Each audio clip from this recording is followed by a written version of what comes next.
Is car ownership worth it?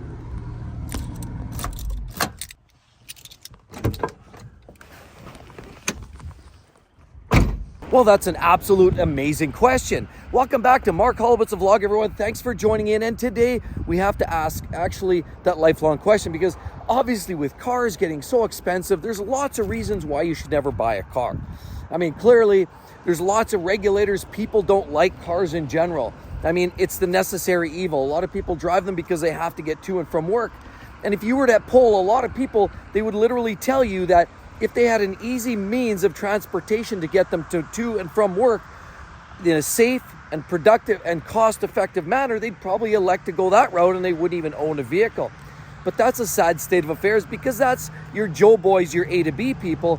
And the reality is there's lots of people that love owning cars for other reasons. But I mean, the bottom line is I'm going to ask the question because I get pressed and squeezed, and, you know, I see people around me kind of having a, you know, kind of like ponder internally whether they should even own a vehicle. I mean, there's many reasons why you shouldn't. First of all, let's talk about the fact that heavy depreciation. Everybody knows that you buy a car like this, drive it off the car lot, and literally probably within 2 or 3 years, it's worth about 40% of its original value, meaning that you're losing a ton of cash. So depreciation is clearly a reason you'd want to stay away from that. We work really hard for our cash. We all do those things, put in overtime, invest in savings and all those things to try to accumulate more wealth, more dollars, so that we can actually go out there and honestly and spend in other ways, whether it's travel or fun and, you know, doing some of those things. So clearly depreciation is a reason you probably shouldn't own one. Another reason, in fact, why you may not want to own basically a modern day vehicle is the fact that the fuel costs. Did you realize, I've done some research lately, they said the average Canadian, and I would expect this is going to go up and down depending on the market, probably a little more in the UK and Europe, probably a little less if you're talking US. But in terms of Canadian industry standards, they're saying the average person spends $2,000 to $3,000 per year on fuel costs alone.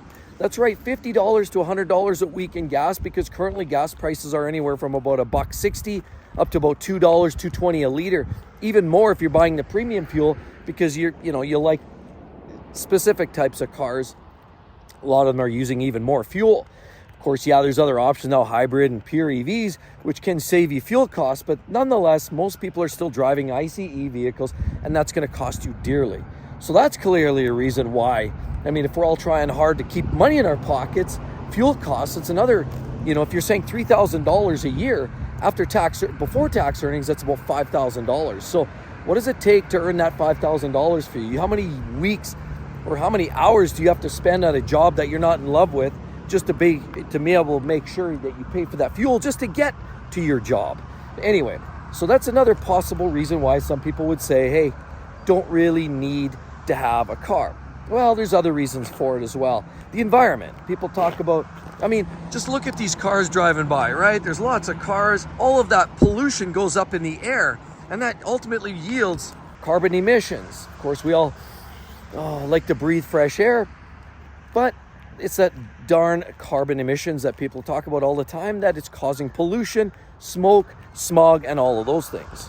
And while smaller vehicles like this often don't pump out a lot of fuel and carbon emissions, often a lot of vehicles on the road are still based on diesel engines. I mean, you look at old vehicles like that, they're not the most efficient, and they clearly will pump out a lot more emissions. You sit in traffic behind one of those hog swilling vehicles like that, you'll notice that very quickly you can smell the exhaust fumes. Now, of course, these cars here do put out emissions. Any vehicle does. If it's internally combusted, it's putting out exhaust, and it will essentially create some level of, pollution in the world. But the question is how much, and is that an offset for the fact of owning one of these? Well, there's another reason, and another reason why you probably wouldn't want to buy a vehicle is because of cost of maintenance, repairs, and servicing. It's no secret that probably 72% of the population that I've done some research on would state that they don't feel comfortable going to the dealers because they, at some level, feel like they're getting greased, they're getting messed over, and they're clearly getting ripped off. And while a lot of people have dealers that they can trust and the people that they actually put faith in, a lot of people don't. They almost assume that a lot of dealers are rip-off artists. And there are some, but I know a lot of dealers that are amazing people and they just want to do the right thing. Yeah, it's a business. They're trying to earn a buck. but a lot of people are out there trying to just do what they do and provide a service. But there still are, unfortunately, some of those grease balls, the snake oil salesmen there, essentially, that are willing to take every single dollar out of your pocket, and it's that reputation. So why would you want to have to deal with these people? If you own a vehicle, you clearly have to deal with that in some capacity or some level. The other thing you have to think about, if you didn't have to drive with these vehicles and spend, $80,000, $100,000, $150,000, even a low-end car like a Honda Civic, for $40,000 is a lot of money by any standards. You think about a $50,000 car. If you're in that six-figure income tax bracket, you're probably going to be earning about $100,000 before taxes. To pay for that vehicle, you're going to have to work a full year without even eating a morsel of food. So yes, cars are supremely expensive, and that's another reason why a lot of people probably shouldn't drive them and probably don't want to drive a car. If they could avoid it, they clearly would. So should you actually, in fact, drive and own a vehicle? Well, I'd like to hear your thoughts down in the comments section below. I will touch on some of the reasons that, in fact, we choose to drive a vehicle. Either way, regardless of all those negatives and drawbacks and cons, I'm definitely going to talk about some of the reasons, in fact, why we do. But do drop a line, everyone. I'd love to hear your thoughts on, is that enough to deter you? Would you, in fact, buy or not buy a car if there was an easier way to get around, easier way to get around with your friends and family, maybe get to work? Would you do that and skip out on owning a vehicle altogether? I'd like to hear that. But this is the channel that's not about A to B and practical. I've never pretended to be practical. Sure, I talk about exotic car play place. It's good to recognize reliable vehicles versus not reliable vehicles, depreciation. Those are all factors that a lot of people care about.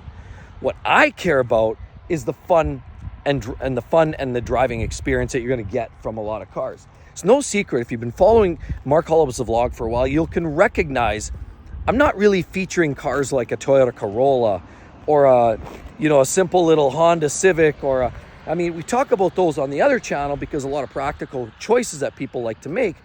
But here, Mark Holubas' vlog, it is truly living the car life. And so to the point of why, in fact, I drive pointless cars like that. Yes, they're expensive. Yes, they're heavy on fuel. Yes, parts are more expensive and they break. And things are clearly not worth it from a value perspective. But we're not talking about a value perspective. There's no value add here. The value add is your own interpretation, which is, that's my own state of mind. That's my own mental health. That's my own way to get out and then actually enjoy the fun and frivolity. These cars provide a service to me. And a lot of you guys, that's why you're on this channel. The F-Type is just an awesome car. We always talk about, the things like the looks of it because it's styled like out of this world. We talk about the exhaust sound because it just rumbles, and that's what true car enthusiasts love. We also talk about the blistering performance you get in the V8s and some of the V6 Jaguar F-Types. We talk about Porsche 911, how they handle like they're on rails. We talk about Corvettes, how they just launch and load and launch and just go. We talk about Ferraris because that wailing V8 or just the way they handle like they're on a knife's edge. We talk about these cars because that's what matters. You don't buy a Ferrari because you think it's not the most reliable car, because it's not the most reliable car, but who gives a shit? We drive cars on this channel because, remember, life is too short to drive boring cars. And it doesn't matter about fuel costs, depreciation. Those are all things, and they're all happening in real time. But the bottom line is, we enjoy life because life enjoys us. We want to drive these cars because what they deliver, not because what they don't deliver. So I'd love to hear your guys' comment section down there. Definitely provide some feedback. Love to hear it. And do you have any other thoughts? Am I out to lunch on that? And ultimately, the bottom line is, we drive these for a lot of fun. And it's really nothing more or less than that. It's not about value add. It's about bringing the experience, getting away. It's our own sense of independence. It's our own sense of freedom. And the day that the governments, which clearly the governments we currently have in the current regime are often seem to be bearing down on people that drive these cars. But it's those people that are trying to take this freedom away from us. No, not having it. I'm going to fight tooth and nail. And clearly, this is what it's about. It's about freedom. And that's what we enjoy driving these cars, because the freedom they provide, the fun, the excitement, and it's really not about the fact that it depreciates 30% in the first 2 years. Doesn't matter. Don't care. I'd like to hear your thoughts down in the comment section below.